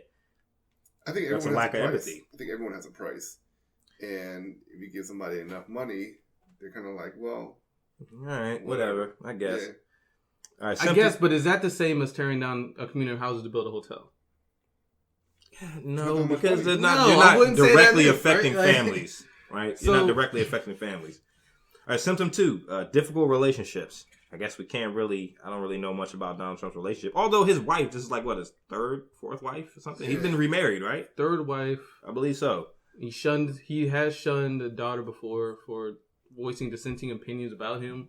Another symptom. He really just he fires people who don't agree who with don't him. listen. Yeah, who don't agree with him. Another He fires symptom: people straight off. manipulativeness. Is Donald Trump manipulative? Yeah. Yes. Yeah. Yes, definitely. Like he lied. He lied and every made fun of politician people is. and- Right? That's the way politics work. You manipulate the opinions of the masses and, you know. Okay. Go on. Okay, another symptom. Deceitfulness. Damn sure I got him right there, okay? I would say every politician is always a little bit deceitful. That's the way the country works, right? That's the way politics work. You have to deceive people to get people to think a certain way or vote a certain way or talk about a certain thing. All right, but the challenge is that I'll also say that deceiving people to do those things is not the same as deceiving a mass of people to hate another group, right? True. But playing up on that hatefulness to push a political agenda, definitely deceitfulness. Okay, another symptom: callousness. Some might be openly violent and aggressive. Others will cut you down verbally. Either way, people tend to show a cruel disregard for other people's feelings. Yeah, he does. Damn sure does that, John. So, symptom: hostility.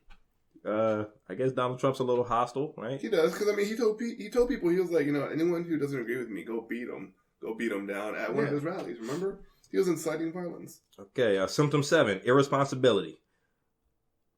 Damn sure, a little bit irresponsible to say that all these sons of bitches should be fired. If they don't stand for the national anthem, right? One guy can turn the entire NFL against them when they were previously. Symptom: impulsivity. Yes, definitely impulsive. Last symptom: risky behavior. Damn, I think you're right, Juice. I think Donald Trump is a sociopath. So here's the thing: like, he shows all the clear signs of being a sociopath. So you're saying all of those are indicators because those are from, I think, what did you say? That's from the MSN or not MSN, Health.com article. 9 ways to spot a sociopath. The DSM, right?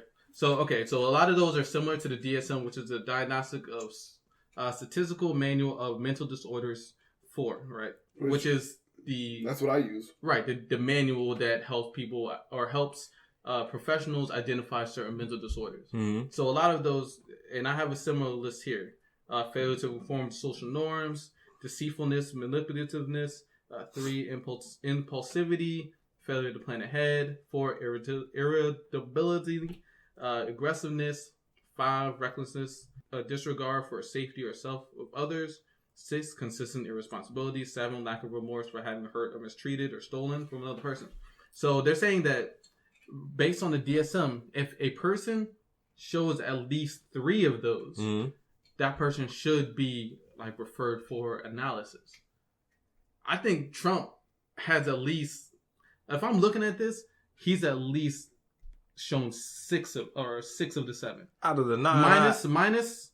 Minus the reckless disregard for safety of himself. I think he has shown that though. I mean, when he first got into office, he came under a little bit of fire for, like I said before, Cass, not telling his security detail where he was going. Now, I remember reading a couple articles about it that he just kind of would leave, and that his security detail was mad because it's like, yo, you're the president now. You can't just leave. We have to come with you. You have to tell us where you're going. That's kind of ignorant on his part. He doesn't know. Naivety. Or that, or he doesn't realize the position he was in. Or impulsivity, which is definitely impulsivity. Yeah, I guess you could kind of snowball a couple of these into each other. Yeah, definitely looks like you're right. You might be a sociopath. But aren't all... I think successful businessmen will argue that all successful businessmen are a little bit of a sociopath, right? They all display risky behavior and impulsivity. And I don't think so. I think people can be great businessmen, businessmen. Mm-hmm. What is running a business entail? Relating to your employees or be able to make good deals? I don't think Trump makes good deals because he doesn't deal. Or the amount of money that you're able to accumulate over the course of your career. He's unable to make a deal, right? Or if the money is the sole indicator, Trump has lost probably more money than he's earned. Is Donald Trump a good businessman? No. Dude, that's you would have to say yes to some extent, right? Because he was successful before he was president. He inherited his money, but he inherited it. A lot of it was inherited, yeah. Huh? He inherited. He got a small loan of $1 million. And what happened to the rest when his dad died? I think his father was in the real estate. That's what I'm saying. Like he got all the rest. But I think he grew his fortune since. He has defaulting on loans from various banks to the point where banks don't do loans with Trump. I heard defaults for rich people are kind of different though. You know, like when we default, they are. Yeah, but when banks are like, oh yeah, we're not doing business with them. That's a little bit worse than a person who's not prone to pay back their car note, right? True that. It's a little bit different. That's why they're looking to his Russia Mueller investigation. Like, how much money did he owe in Russia? Because his son already mentioned that he has made deals with people in Russia in order to get money because he wasn't able to get money in the States. Mm-hmm. Anyway, all this research should have been done before he was nominated as a candidate. You know, for the president of the United States. This should have been done before he was president. Nobody was listening. Yeah. I don't think. Look, you know what? The Young Turks have 100 videos of. That's why I know this stuff. They have 100 videos breaking down Trump's history, and they did this before the election. Mm-hmm. Nobody. Well, I mean, other than people who are watching TYT. I don't think people took it seriously that he could actually become president of the United States. I want to say I was listening to the cast. Like, you ever go back and listen to the old cast? Mm-hmm. I was listening to like episode 10 or something, young, and I definitely said there is no possible way that Donald Trump would be president of the United States, dog. I said, yo, this is. I didn't want to bring that up. I went as far as to say, like, I said, yo, we're gonna listen to this cast in a couple months. And you're going to come back and say, damn, Derek, you was right. I was laughing my ass off when I was listening to that show, man. I said, yo, I could not have been more wrong about what the hell we were talking about. I know, I didn't believe it. I said, yo, there's no way he's going to be president. I was like, this is just a distraction. That was one of the most unbelievable points of my life. Look, I said something crazy. The election that night, it was like, oh shit, Donald Trump is president. And people on fucking CNN... I said something crazy like, holy shit. I said, yo, they're grooming us for women leadership. They want us to get used to a woman being in charge, you know, and all this craziness. I'm like, damn, a couple months later, I was completely wrong. Yeah. I was the president of the United States. Who saw that coming? The possibilities I thought it was just for ratings, though. I thought it was just for ratings. So here's a big question. Like, what do you think are the implications of having somebody who is a sociopath, a flat out, like I say Donald Trump is a textbook sociopath, to the point where he could be Hannibal Lecter, right? So what do you think the implications are of having somebody who's a sociopath as president will have on the country? I would say he's not the first. I would say irrationally, his irrational choices have like really screwed us, like with other nations and stuff, like pulling out of that one renewable resource deal. Right. I can't remember what that was called, but pulling out of that one made us look like real bad. On top of that, like him and his threats with North Korea, like, dude, what are you doing, man? Like he increased the. I like his nickname though, Rocketman. I think that's hilarious. That's kind of messed up. But like the whole thing, like, dude, like you're playing with people's lives. Like if that's the thing. Would a sociopath, would a person who's not a sociopath understand? Because remember I mentioned before when Kennedy was having the talks with Gorsuch, not Gorsuch. Well, I forgot the guy's name from Russia, and he found out how many people would die if a single Russian nuclear warhead hit the United States, he said 60,000 people, and he was like, okay, so this is something that can't happen at all. This can never happen. But when you have somebody like Trump, who's a sociopath, who's in the same scenario, if a single nuclear warhead hits the country, it'll be more than 60,000 people at this point, right? But Trump is like, oh, fuck this Rocketman. And you look at the difference between the reactions of a person with a conscience who understands the actions of the reactions of his actions versus a person who doesn't have a conscience, who doesn't have the foresight, who biologically can't imagine that something like that could be his fault. Mm-hmm. I don't know. I personally find it horrifying, you know? I would say he's not he might be the first president that was a sociopath, but he's not the first person in a governmental position of authority and power and influence that's a sociopath. Definitely not. I think the country has been ran by. I'm talking about American government. I mean, look at who's the head of who's it? Is it the FBI? Remember the guy back in the day took down a bunch of the gangsters? Was it? Oh, you mean what I'm talking about? From Watergate? Nah, man, not Nixon. It was before him, but he kind of ran behind the scenes with all of that. I mean, through the civil rights, Watergate. Johnson. Man, you know who I'm talking Johnson's guy. He worked for Johnson. Yeah, if I brought up his name, y'all would know who I'm talking about. Yeah, I know what you're talking about. Damn, I can't think of this guy's name. But yeah, he's not the first sociopath. It's scary that we have one as president of the United States now. But still, man, like it's always hard for me to imagine like a nuclear kind of, we always talk about nuclear, but people can't be that stupid, right? Like I don't care if you're a sociopath, like no, dude. Unless you're a psychopath in a position of power and authority and influence, you can't be that crazy. A psychopath is a person who doesn't have a connection to reality. A sociopath is somebody who lives in reality and doesn't care about anything or doesn't care the way their reactions affect other people as long as they get what they want. And all Trump wants is his ego to be satisfied and people to listen to him. Then he doesn't care about their effects. About nuclear war, about like nuclear winter. Like it's something, and I'm not saying this is it's not a moral situation. I mean, it is, but it's also a biological situation. Like they're talking about, as I was reading the sociopath next door, she was talking about like how first off, it's at least 50% biological, in which like the symptoms or the aspects of sociopathy can be inherited from family to family, right? But also a lot of it is environmental, and how certain people they have the inability to conform to understand their reactions or the actions of their actions. The reactions of their actions. I'm trying to figure out how to say it, but the reaction they to have their the actions. Inability to. They can't. So they gave an example of a guy who married a woman because she had a pool, right? And he was able to, because he liked pools, and that was the only reason. And he got her pregnant, and that was the only reason that. So as soon as he felt like he had exactly, as soon as he felt like he had her, he wouldn't. He quit his job. He didn't do anything. He was just around. He wouldn't interact with the child they have. He just wouldn't interact with her. He would just go to his pool and he would play video games. And that was all he would do. He purposely quit his job. Then they gave another example. So for him, it was just like, well, I got what I want now. I'm good. I don't want to work. So there's different levels. There's people who don't want to work. There's a passive aggressive. Then there's authoritarian. So there was a guy. Of course, she used different names, but she called him Skip. So Skip was the guy, and to me, this was the aggressive personality. And to me, this sounded most like Trump. Skip coming from a good family.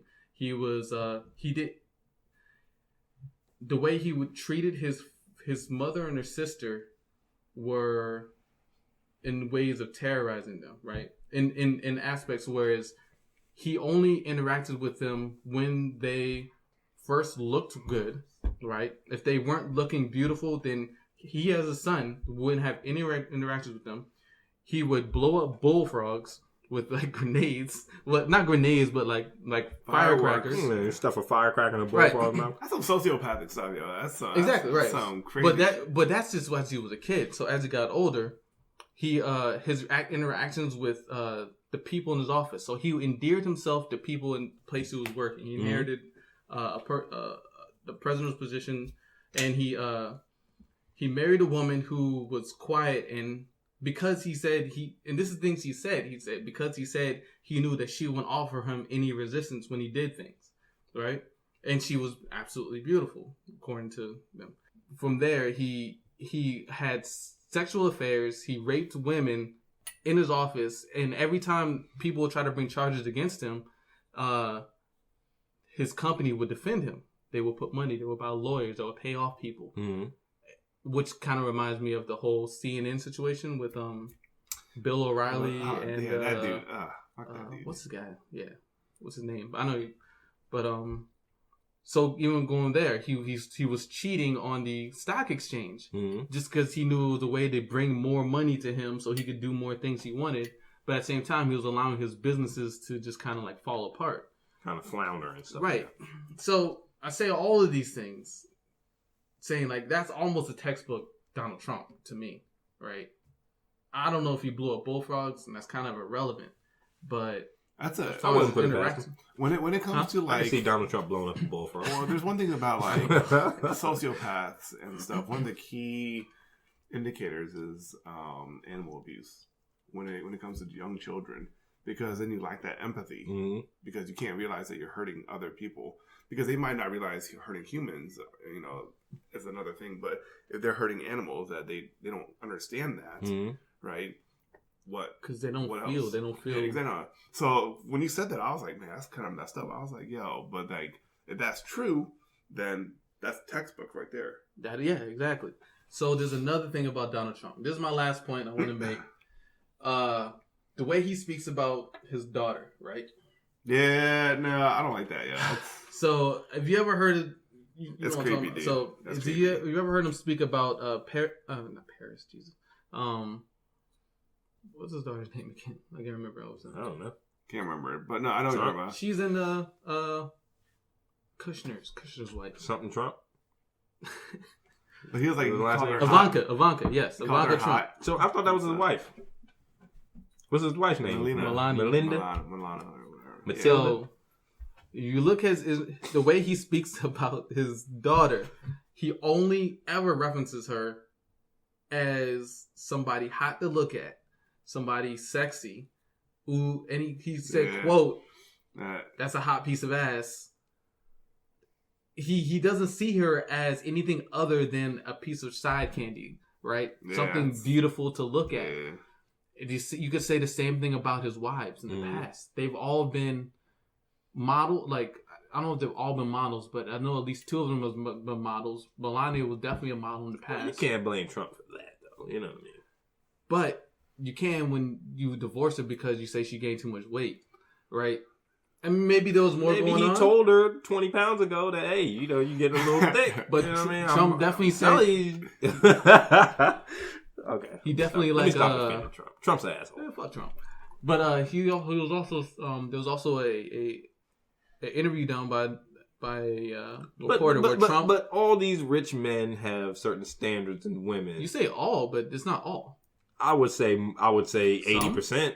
Some? I would say most. Maybe half. Money attracts. I give you half. Money attracts pretty women. You're not going to settle for an average looking woman when you're a rich man. So the point I was trying to make was like he sexually assaulted a reporter who came as soon as his wife, like Melania, as soon as she left the interview, who was pregnant at the time. He made moves and tried to like kiss the reporter who was there because he found her attractive, even though she just left. And to him, it just wasn't a thing. He didn't think twice about that. I'm not saying this by itself or anything by itself. I'm saying that might go all of these things together. That might go to morality a little bit. They don't have morals. They are immoral by nature. Mm-hmm. It definitely about Trump's his daughter. ability to lie to people, to like. All right, so can we talk about manipulativeness? Manipulating, right? Trump University lawsuit because it was a fake institution.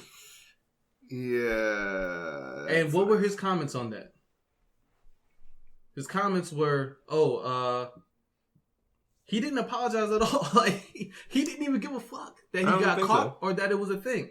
He just paid off the people. He paid the settlement that he lost, and that was it. That's similar to like. And he didn't even mention it. And he said, and he lied to the people during the campaign. He lied, saying, that wasn't the thing. Like that's the way it's the inability to. That's the way the justice system works in this country, man. If you can pay for it, if you got enough you money, get off. Right? Yeah, you can. You know, people will go to jail because their family doesn't have $5,000 to post bond for them. You know, but if you can pay for it, no matter how egregious your offense was, right? Unless you flat out murdered somebody, like you got enough money, you can get off. Even then, if you have the right lawyers and the amount of money, like you're good. You can get out of it. Trump, man. So you run out of money. I would definitely say a textbook sociopath. And this being NFL Sunday, we're going to curtail this back around to Trump again in the news for saying that any SOB who doesn't stand for the national anthem should be fired by NFL owners immediately. And the first time I saw this video was last Friday, not this past Friday, which was the 29th, I want to say, 28th. I would say the Friday before that. It's probably 21st. Yep, Donald Trump speaking at a rally in Huntsville, Alabama, commented that, quote, "When somebody disrespects our flag, get that son of a bitch off the field right now." Apparently in reference to Colin Kaepernick's protest last year in which he knelt during the American flag ceremony. Wow. So, yep, Trump definitely made headlines once again. Would you say that's under impulsivity or manipulation? Irresponsibility? Oh, maybe, yeah. I think all of that. Irresponsibility? Like, yeah, okay. You're the president. But what exactly maybe is... all three. But look where he was speaking at. What exactly is disrespecting the flag, though? Because, I mean, we have, like, socks that are American flags. We have, like, boxer briefs. Right. Shirts. And I saw something like that. What is it, like the flag codex or something? Something, it's like a guideline for guidelines for using the American flag. Like, you're not supposed to have the American flag printed on a T-shirt, right? Like, you're not supposed to use the American flag, like, as a tank top or something like that, or you're not supposed to... Even as underwear. Or even as having it... You can't have the American flag clutching your balls. You're supposed to fly the American flag, right? You're not supposed to lay it out flat. So when the NFL rolls out that big American flag and it stretches across the field... That entire thing is a sacrilege. That's actually a sacrilege to the American flag, according to these guidelines. Yeah. What was the thing called? It was like I forget it. I was reading an article about that earlier. Codex of... Yeah, it was something. It wasn't the Codex. I think I've been watching too many superhero movies. That was a dope ass name. I was like, the Codex. Cool. Okay, my man knows the Codex. I think it was like the American flag guidelines guidelines or something I'd seen. But yeah, the whole thing is kind of disrespectful. People don't take that into account. Like, you know what gets on my nerves about the whole thing, and we were talking about this before, is like, this is not even why Colin Kaepernick was protesting in the first place. It was not about the military. It was not because he hates the military. It got turned into that because people said from him kneeling, it is a disrespect to the military. It's not. Which is not, and that whole reason he was protesting in the first place, which is police brutality. I guess since they haven't shot any recent black people on TV or on video, that whole topic got pushed to the back. How easily they nobody cares about that part of it anymore. We don't care about police brutality with the kneeling. We care about Donald Trump speaking and disrespect to the military, you know.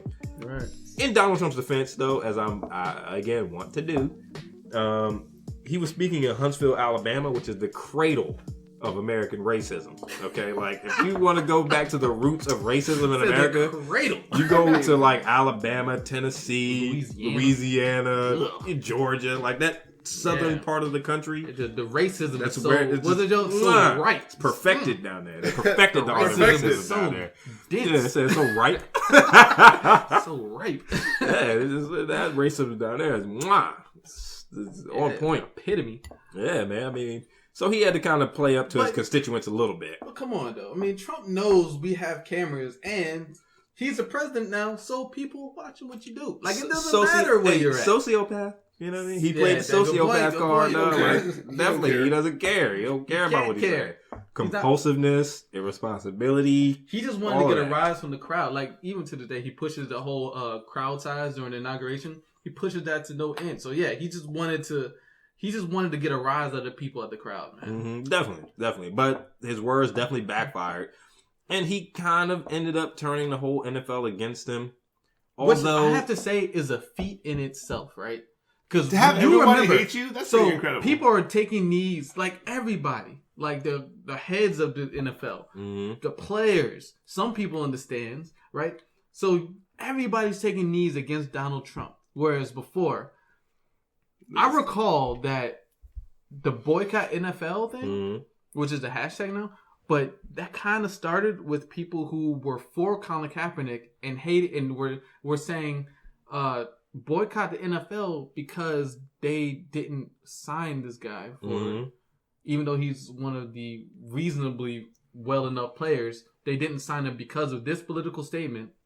But now it's okay for everybody to take a knee, and now boycotting the NFL is somehow on the other side of Trump's people saying, oh, boycott the NFL because these people taking a knee should be fired. It's just so weird how... It's a contradiction. How, right? How we're literally... the whole thing just made a 180 in like 2 weeks with one sentence. Well, one sentence from Trump, right? The one this sentence. Whole program. All the people who are kneeling now, which is with that Ray Lewis article you were talking about, all the people who are kneeling now didn't kneel for Colin Kaepernick's original point of kneeling in the first place. Right. They had to wait until Donald Trump said something before they, not a kneeling felt that they had to kneel. New reason. Yeah, which is ridiculous in itself. It is. Yeah. It's kind of insulting.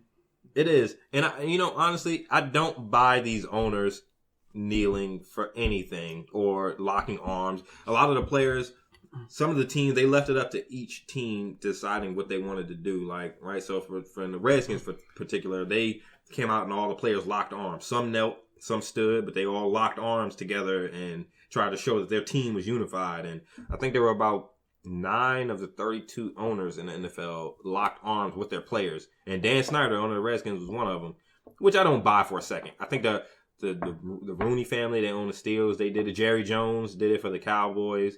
I don't buy that crap for a second, man, because these guys they have the same economic interest, if not political interest, as Donald Trump. They chose sides in this thing already, and the business that they're in. I think Trump flipped sides from what they were on, though. Trump is the one in the oddball now. I think that's only because they have the same kneel during Colin Kaepernick's thing. Right, and now you're doing it because like a bandwagon kind of thing. I feel like Trump isolated himself. Bandwagoning at this point. I feel like Trump, you're right, they had the same interest. Trump isolated himself by putting himself totally on the side of anti-free speech and anti-American position. But Trump is not in the position of owning a NFL team. You are dependent on public support when you own an NFL team. And if you don't show unity, Trump can say something stupid like all these SOBs should be fired and all that. But for these owners of these teams, if you want people to keep coming to your games, you have to show that you're on the side of the people. You can't be that outspoken. Which is why they're kneeling, right? Yeah, so that's why. I don't buy for a second that they actually understand why he's kneeling. He's just trying to crowd please. Yeah, that's exactly what it is. But I still give him... I give them some kudos for that. I can't, man. I can't, because if Trump hadn't said what he said, they wouldn't be doing it. They would not be doing that. You're right. But still, that says most of these players wouldn't either. All that says is that, yes, these super rich businessmen who really don't give a fuck have a limit. Mm-hmm. They have a limit, and Trump crossed that line. So we have a president. And so here's another thing. Trump saying these things as the POTUS, as the president of the United States, makes this a government stance. Saying, you should fire these people for voicing these opinions. That makes it a very serious situation. It does. I think he needs to realize the weight of his words, which I'm surprised people are not more in his ear about.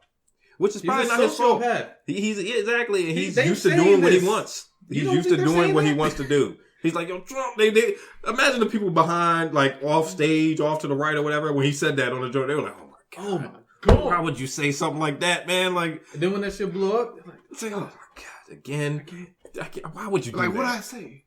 Yeah, he was like, what? That's just a script. Stop talking. Yeah, you know what I mean? They just cut. Like, as soon as he said that, they just cut on TV. They should be fired too. Yeah, we'll return to our regularly scheduled program in a few minutes. Technical difficulties. Yeah. Like, damn, Trump, why would you do that? But yeah, I don't buy for a second of these owners, and I'm also like a little bit more disappointed in the players. I mean, going back to that article, they brought up Ray Lewis a lot. Even Shannon Sharp, Ray Lewis was very against Colin Kaepernick kneeling during that national anthem. Sell out. Yeah, and now you see Ray Lewis on the sideline of the Ravens game kneeling, like, but and also it didn't unify the owners so much because Dan Snyder, the owner of the Redskins, last week. Right, and I mentioned before, Kaz, we never see the national anthem on TV. But Dan Snyder was locking arms with his teammates, with the players and the coaches and everything like that. The owner of the Raiders, the team the Redskins played, he was up in the booth. He didn't care. He was sitting down during the national anthem. They showed a picture of him. He was sitting down. Right, so was it okay for him to sit if you had a problem with Colin Kaepernick kneeling in the first place? The owner was sitting. He was chilling. What's his name? Mark Davis, I think. Yeah. He was sitting down, dude. Like. We never see the national anthem. And also I heard something like it's, I tend to listen to a lot of conspiracy theories that the NFL has been suffering from a ratings problem, right? So not as many people have been watching the games as in previous years. which it probably goes a lot to the way people consume the games now. And they should probably change the Redskins name. And plus, people don't want to stop their lives. Like, the NFL's on right now, right? I'm sitting here doing the Intelligent Idea Talkers podcast, episode 26. I would rather do this podcast than to sit and watch NFL games. My life's not going to stop just because the NFL came back around every couple months and now they're showing games, right? Like, I'll watch it when I get home, you know? I think that's most people's consensus. Yeah, it's like, I'm not going to stop my life for just to watch a football game, you know? If I'm home and I watch it, then fine, you know? But if I'm not, hey, I'll catch up with it next time. And I think they were saying that Trump, a lot of this was kind of pre-planned. They knew Trump was going to harp on kneeling for the national anthem, and they wanted to drum up interest for the NFL because the ratings have been waning, which it could be possible. Could be something to that. I understand. A lot of this is economics. About that myself. I definitely thought about that myself. A lot of this is economics. But when you think about what it would take in order to, first off, predict what Trump was about to say arbitrarily at a rally in which he's rambling about maybe not predicting. They might have told him, "Hey, bring up this topic. You know, say something. Maybe we don't know exactly what you're going to say, but say something about it." All he cares about is his ego. He doesn't give a fuck about them making money. But it worked though, He's right? not getting money from Trump, that. You know how cool you would be if you actually said something about Colin Kaepernick? Oh, you think somebody might have tricked him? I think. I'm like, hey, they would love it if you said this. I don't know if they tricked him. They definitely might have said, I think they probably hey, put something in his head, like, you know what? Like, what do you think about Colin Kaepernick? Like, you know, that's un-American. I think you should speak up about that. That might be the only way I can see that happening. But even still, that's a level of gameplay for this culture which I don't buy into. You don't think PR? I just don't. I just don't buy into that level of mass manipulation. We gotta. That's on the level. It's true though. That's some Manchurian candidate type shit. We gotta understand the monster that is the NFL, right? The NFL, people think that is just the game. The game of football. Inception kind of stuff. Yeah, that's Inception. They dropped an idea on his head when he was dreaming. The game of football lasts, 3.5 hours, maybe if you're going to overtime, right? But this thing, when you get 80,000 people gathered into a stadium, right? You're making money for the team. Those 80,000 people disperse after the game. They go spend money in other things, you know? That's why these cities have bids to host Super Bowls. Because they know that celebrities are going to come in. They're going to bring money. It's going to be an economic boost. And that's what these games do, you know? And maybe they might have mentioned to Trump, hey, man, slide this in there a little bit just to drum up interest about the NFL, you know? Like, it's a ripple effect that's huge for everybody. But they said something like... him talk, he doesn't, he's not prepping this stuff. He's just rambling, and somehow he got there. Yeah, but maybe that's how he got there. He was there to promote a candidate for the Iowa, or not Iowa, the Alabama governorship, right? But it worked though, right? At least for last week, people were tuning in just to watch the national. They never show the national anthem on TV. When the game starts, it just starts up. You don't see the national anthem.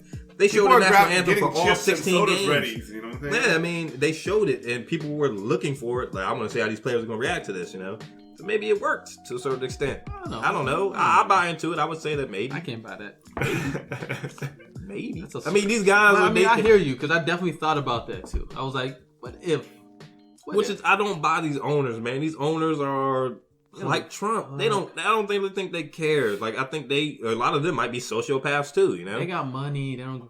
I mean, when you cut a player from a team, you're not only affecting that player. The ripple effect is huge. You're affecting his family, where his kids go to school. Now he got to uproot his family and move, you know? But it's that non-empathetic side of you. I guess, is that a word? Empathetic? Yeah. I don't know. Yeah, okay, I'm going to make it a word on the Intelligent Idea Talkers podcast. But yeah, that side of you just takes over and you just don't care, you know?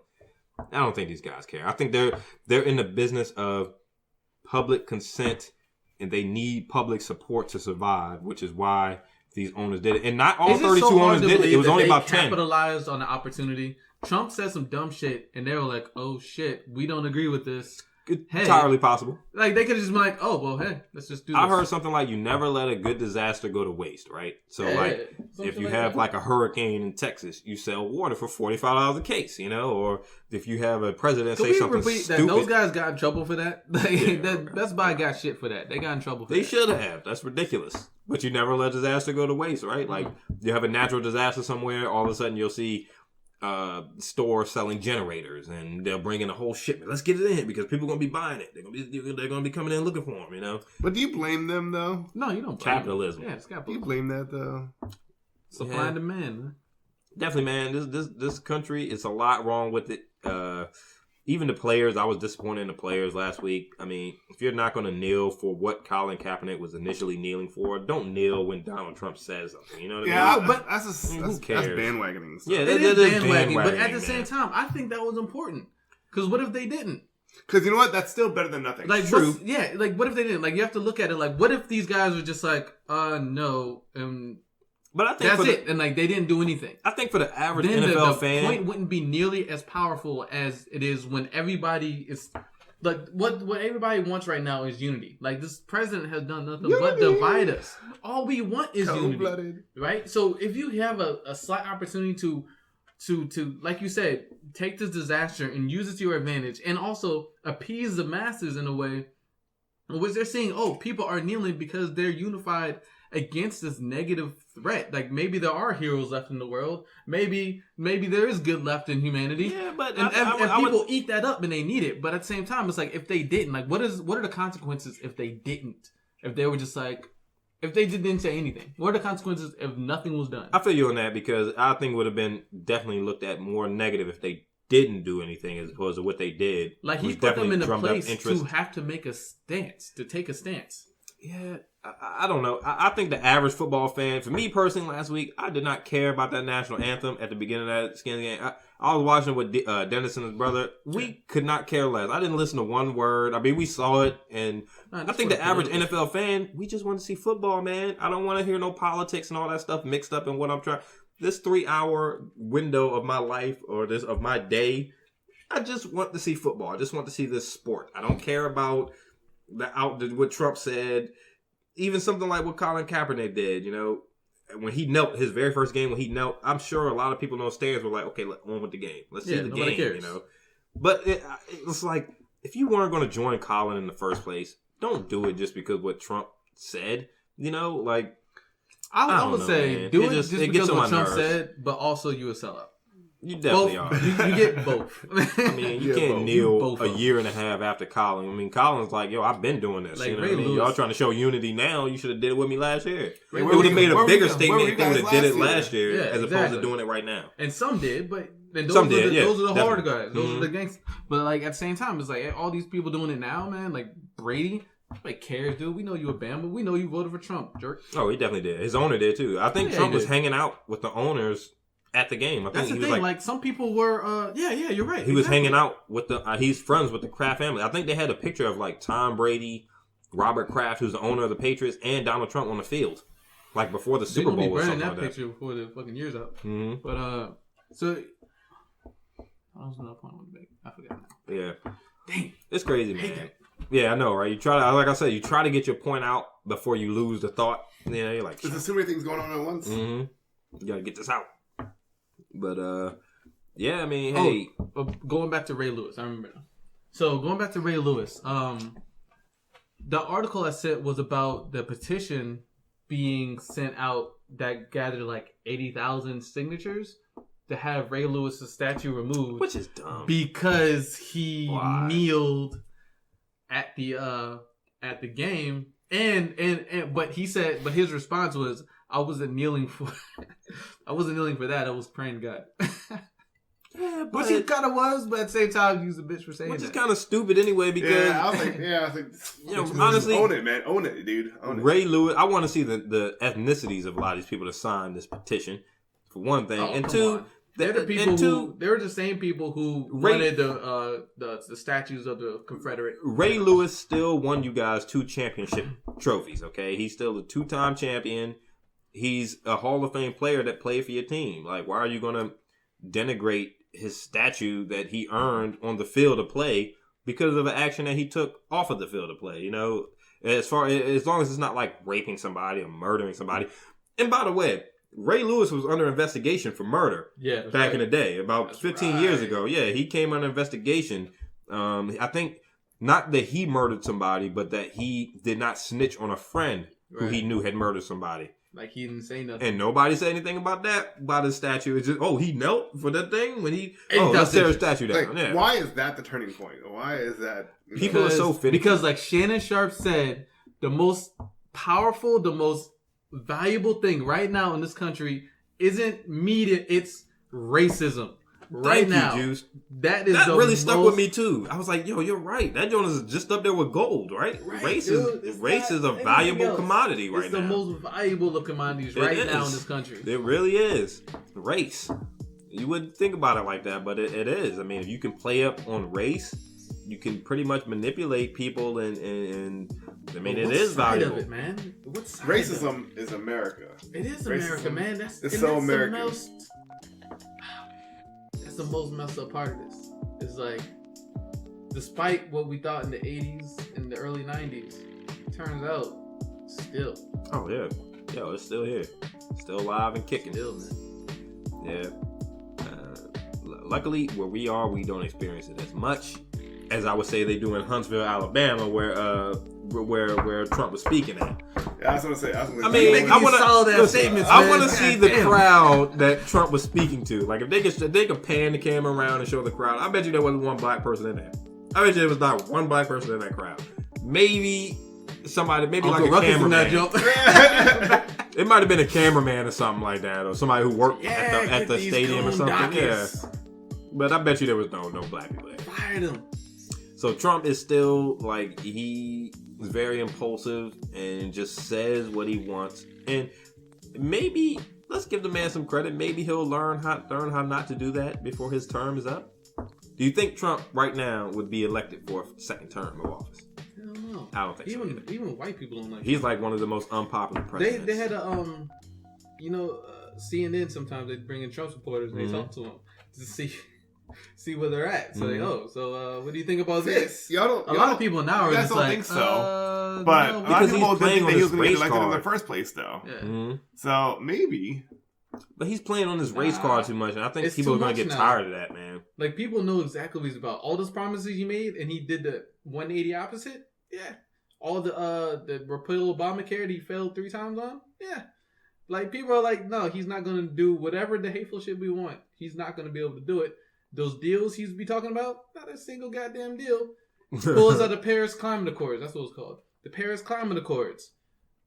Coal companies and other industries are like, why the fuck are you doing that? That's a terrible idea. in America, it's like everybody's looking at you like, no, we're not liking this shit. It's not going to work out. Sorry, man. Maybe Trump was just not ready for. I still think that. You know, obviously from the outside looking in, I don't think Trump was ready to be president of the United States. I don't think Trump really thought he was going to win. Yeah, I don't think he. I think he was surprised that he won too. I did too. I absolutely agree. I don't think he thought he was going to win Hillary at all. For not coming with a strong argument and not being more likable. Yeah. For what? Like her campaign stances. You know, all of those things exactly, and the fact that she just seemed she wasn't. No, you know what? It's Hillary and the Democratic Party. Enough. She wasn't charismatic. I watched her speak too. The DNC messed me Trump up. was way more entertaining than Hillary. Mm-hmm. Oh my God, that was damn bad. Finger, man. That finger. But you know who was good to watch? Bernie Sanders, because I watched a couple of his, and he wasn't as charismatic as Trump.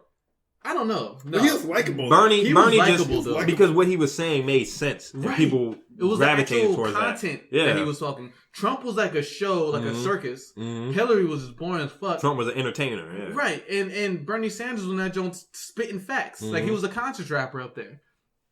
So I don't know, man. So we just like the DNC totally screwed that shit over. I think the DNC screwed it up. Yeah, man.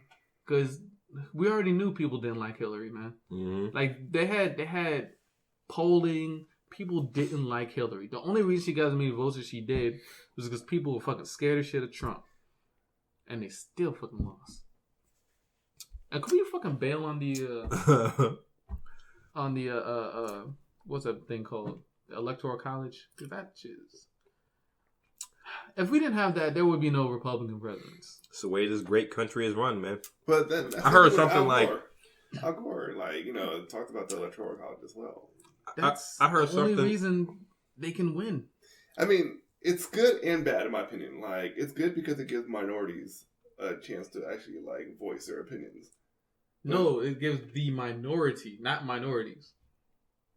It gives the minority of people with a particular opinion a heavy weight. Mm-hmm. That's what it does. It doesn't give minorities because minorities are generally what I won't call them liberal, but the progressive mass of the country. Most of the country is really progressive. The negative, hateful, conservative minority get a heavy weight of meaning from the Electoral College. Definitely.